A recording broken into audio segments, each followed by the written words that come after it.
طيب, inshallah, this is a very special moment for me to begin to teach the tafsir of Imam Al-Razi, in particular the surah of Yusuf alayhi salam.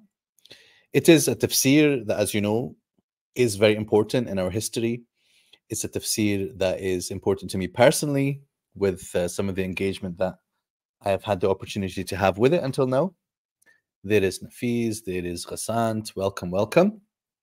So we have, of course, the first volume, the Great Exegesis, Tafsir al-Kabir, which had been published in 2018. Bifadlillahi ta'ala, has been very well received, and I was commissioned actually right after finishing that to undertake another volume with 5 surahs in it. And the first of those 5 surahs is Surat Yusuf. The second is Surat Al-Kahf. The others, I'll keep them a little bit secret just now. But there's a long story as to what's happened since that time. But the ending part of the story is that, inshallah, we will publish those through Ibn Ashur Center. I hope in the coming year. And by running this course, I'm just kind of picking up where I left off and having another look, after quite a few looks actually, at Surat Yusuf and at this particular material, to help improve the translation, improve my understanding of the surah and the tafsir, to enhance the footnotes and so on. Welcome also to Sarah, to Huda, who are joining live. So we have also a project that you may have seen where I have engaged with Ustad Nu'man at Bayina Institute to undertake a very extensive contemporary commentary on the surah. Of course, it was Ustad Nu'man who delivered that commentary, but it's something that we thought about together and worked on behind the scenes. And of course, studying the Tafsir of Al-Razi was part of that. I'll tell you a little secret. Actually, I'm not sure he knows this, but back in 2020, when obviously all this was happening around COVID and lockdowns and so on, he was saying to me, "What do you think we could do this Ramadan?" So I suggested Surat Yusuf, and the reason I suggested Surat Yusuf was, I don't want to say laziness, but let's say I wanted to take the opportunity of making use of the prior work that I've done with this surah in the translation of Tafsir Al-Razi. This is the translation, by the way, in printed out. So in the little advert that we did, it was all spread out on a table. But this is some 148 pages of fully packed A4. If I remember right, it's around the length of a PhD thesis, essentially just the commentary on Yusuf. So obviously this commentary informed a lot of the thinking behind what went into that work with Ustad Nu'man, and then the translation, which is the Bayina translation and is in the slides that you're going to see. That's not to say that the Quran translation here is based on Tafsir Al-Razi particularly. In fact, there might be some interesting divergences which we will look at and maybe comment on as we go. We have a really ambitious plan for this course, and I'm going to see how realistic it becomes. But whatever happens, I will not let you down, inshallah. It's just a question of how many sessions would it take to cover the entirety of this material. So I decided 8, and I don't know whether that means I have to go really fast. But I want to strike a kind of balance where we get the depth that's here. We don't skip over things unnecessarily, but we also focus on the things that are perhaps the most interesting. And together with Brother Ramiz, who is helping to run our academy here at Ibn Ashur Center, I've been working out a system of presenting these things in the slides. So I hope that you're going to find these slides quite cool, because I find them really cool. Even though it's a concept that we are still developing and inshallah will further refine during this course and for the next course, inshallah. So let me show you what we're doing. We've got here the ayahs of the surah laid out, and likewise we have got um, the questions that Imam Al-Razi addresses. Okay, so one of the things that we kind of played with in some of the advertising for this course was this notion that it contains, the Al-Razi's tafsir contains everything except tafsir, right? So we're playing with that and saying, hey, you know what? Maybe tafsir is everything. That's what that was the kind of joke in the advert. But a more serious statement might be everything in there is in fact tafsir, or everything in there is relevant to the study of the Quran, and it's okay for certain things to be more tafsir, and certain other things to be like ancillary um, explorations. And I think that you'll find that what I'm going to share with you, everything here feels relevant. There aren't any really surprising tangents. There are things that he goes into in more depth, and other things that you might have liked him to explore in more depth. But I think that the way that he talks about things, the type of questions he asks, this is actually quite fundamental to us in thinking about how tafsir works. And the question of how tafsir works will really help us in our own reflections upon the Quran, right? So some people watching may be scholars or maybe interested in being scholars, and this is very much for you then, right? But I want to say this is for every one of us who is engaged in this course, because we also need to learn to ask sensible and fruitful questions about the Quran. Not to just read it and let it pass over us, and to just, barakah, barakah, barakah, just seeing that as a passive experience, but drawing out the barakah and the blessings of the Quran and its guidance by asking the right questions. And of course, in this surah, what do we have? Ayah 7. لقد كان في يوسف وإخوته آيات للسائلين. There are certainly divine signs in Joseph and his brothers for those who seek them. But ayatun lis-sa'ilin, we may think about it in another way, and inshallah we will see it in more ways as we go. Those who ask questions, you ask the right questions, you have a chance of getting the right answers. And getting to the right answers also means we learn how to explore these questions and what right answers look like, and what the variety of answers can look like, so that we appreciate that, you know what, the tafsir tradition is one in which numerous possibilities are there. And I'm going to show you, and in my own engagement with the surah, I want to show you that I sometimes feel that there's a different answer from the ones that have been provided by the greatest minds of the past.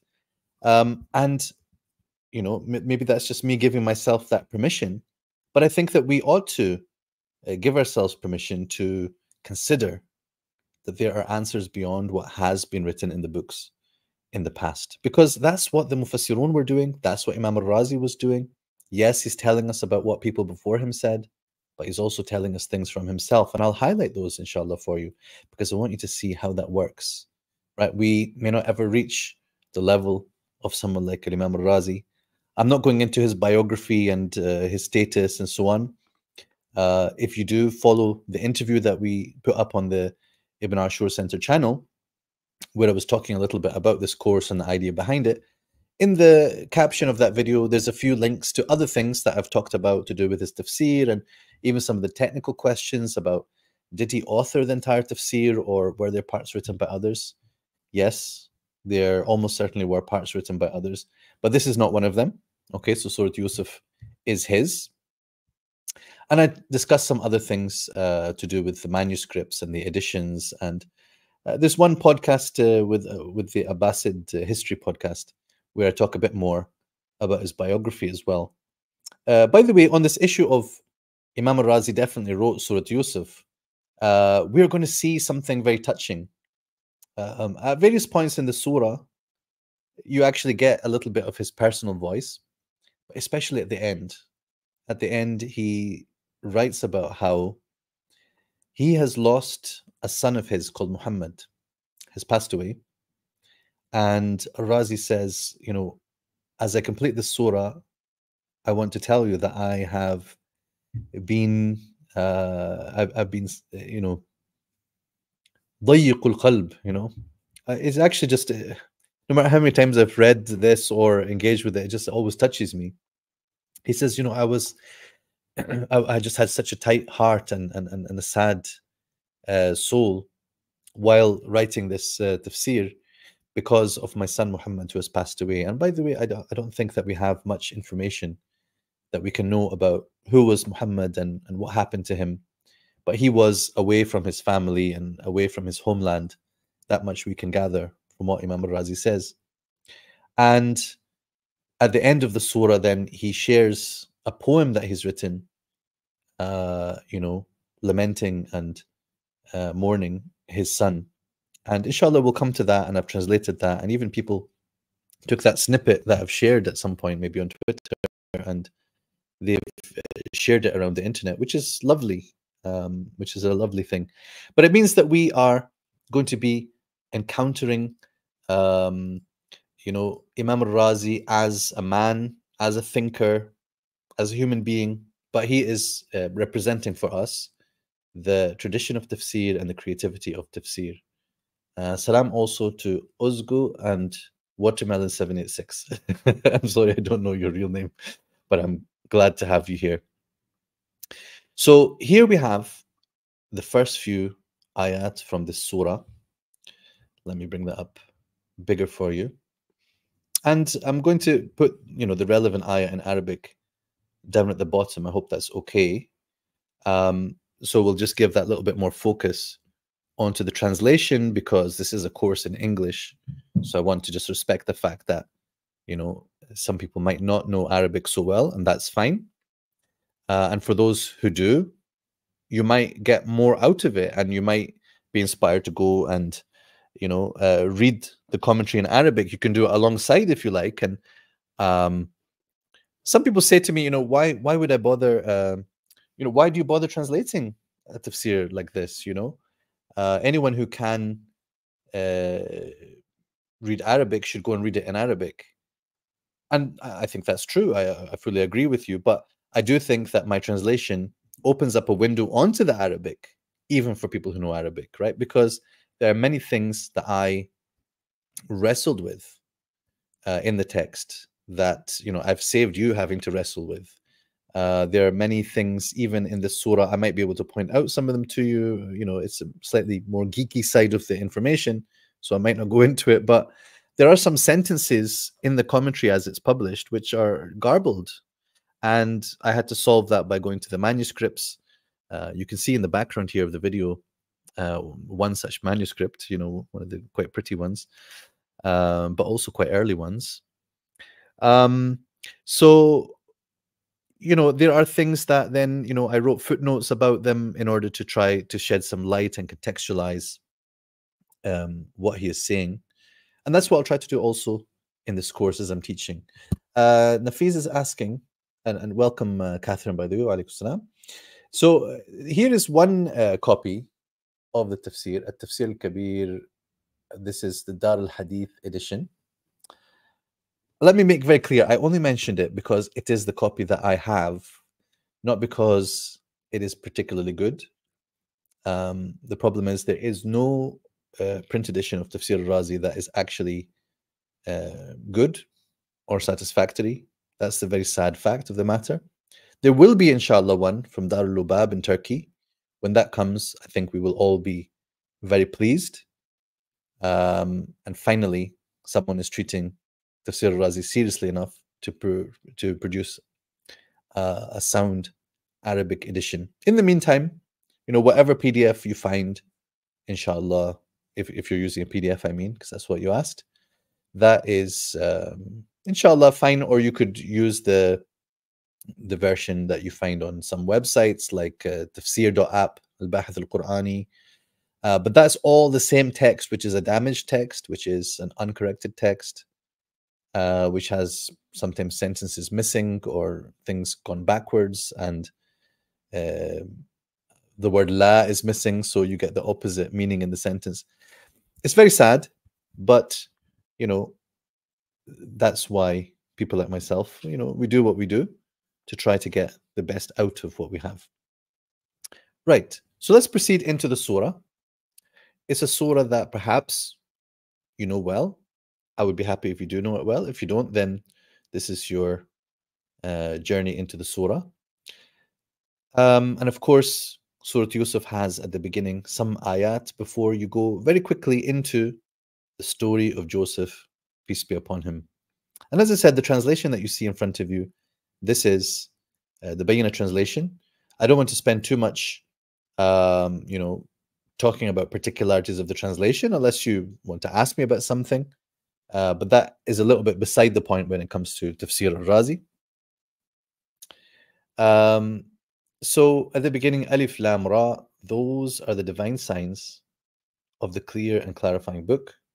It is we who brought it down, or who sent it down as an Arabic recital, Quran and Arabiyan, so that you might reason and understand.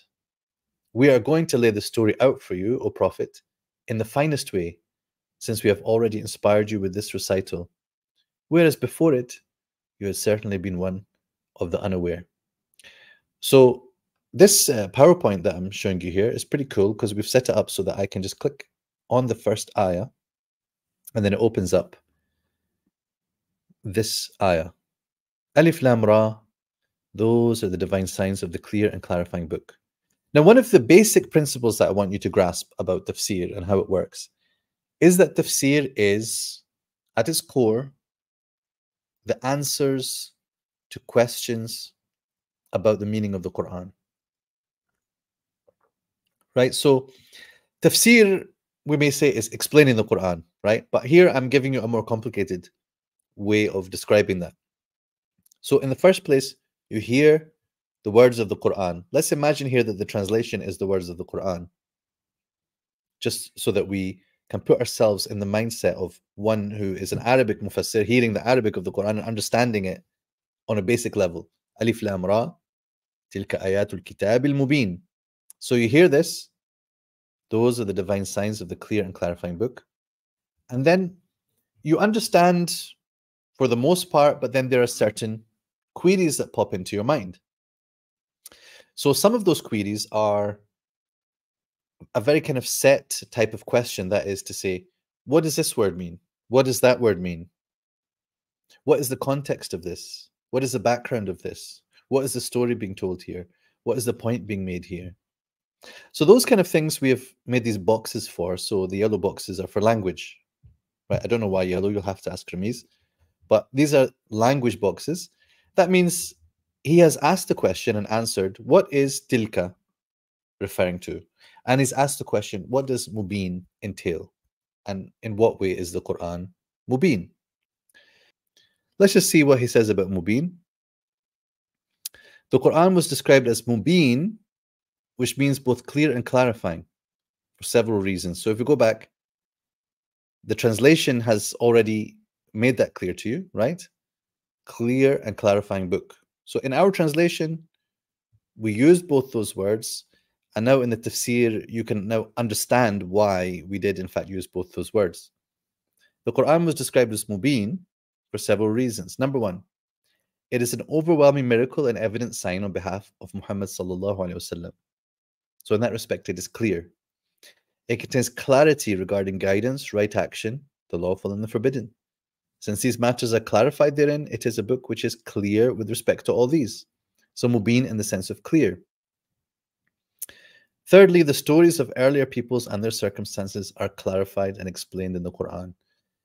So in addition to being clear, it makes things clear, right? So abana can mean the same as bana, to be clear, or it can be a transitive verb. It can be muta'addi in the sense of it makes things clear, right?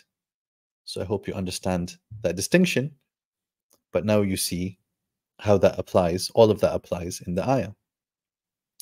So the next ayah, it is we who brought it down as an Arabic recital so that you might reason and understand. So here we've got, again, some kind of standard questions that come up. The first of these is the context. So this could be called the sabab nuzul. And, you know, this is a standard thing that you'd find in books of tafsir, and you find it in Tafsir of Imam Al-Razi. So when they said فيه كل شيء إلا التفسير, obviously the tafsir things, the standard tafsir things are in fact there, but sometimes because there's so much more, some people kind of turn a blind eye to the obvious things that are in fact there. So in this narration, there were some Jewish scholars who prompted the leaders of the Quraysh, of the Mushrikeen, to ask Muhammad ﷺ why the family of Jacob relocated from Asham to Egypt, and ask him for details of the story of Joseph. So Allah sent down this verse, which states that He has explained the story in Arabic words in order for them to understand it well. So there's something quite subtle here that I want us to notice and to grasp about this explanation. It's as if to say the story of Yusuf alayhi salam has been told many times before, and it's been told in the Bible. And perhaps people have circulated it in all sorts of ways. And since after the time of the Quran, people have circulated it again in lots of different ways, and in poems, and they make the Yusuf and Zulaykha thing, right, into a love story and whatever, right?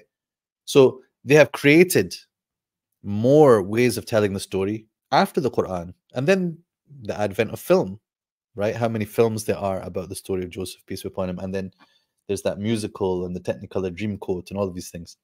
So there have been so many tellings of the story before, and now Allah Azza wa Jal is saying, I'm giving you this story in its Arabic recital, right? In its retelling in the Arabic language, in which, it's not been told in this way before.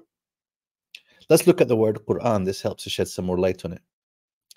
In effect, we have sent down this book which contains the story of Joseph being an Arabic recital, Quran and Arabiyan. Here, a part of the Quran has been described as Quran, right?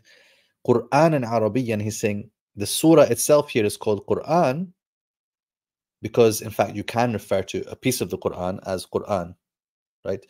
Like when say, he recited Quran. I should have put up this Arabic ayah here. So when he recited Quran, we don't mean he recited the whole of the Quran necessarily. He could have recited a surah or a few ayahs, and we would say he recited Quran. So that works in terms of language. Now, under this ayah, there are some issues that are brought up to do with theology. And, some people might not want to go there. You don't want to click there. I don't want to know. I don't like complicated things. I don't like ilm al-kalam. I don't like scholastic and speculative theology. Let's leave it well alone. Let's go to the next ayah. But of course, if you signed up for Tafsir Al-Razi, you should want some exposure to this, because this was part of what Imam Al-Razi was known for. He traveled through the region after being born in what is now a region of a suburb of Tehran called Al-Rai. He then traveled through that region and past the river, as they say, to Transoxania. He's buried in Herat in Afghanistan. He encountered many peoples and groups and sects, and he debated with them, particularly with the Mu'tazila. So in his book, you get a lot of this engagement with and debate with the people of I'tizal. I won't go into background about that school, but some of their contentions are, for example, that the Quran is created, is muhdath, is makhluq.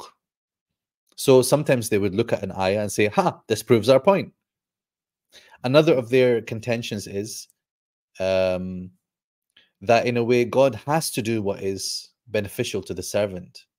And God does not will for anyone to go astray or to disbelieve.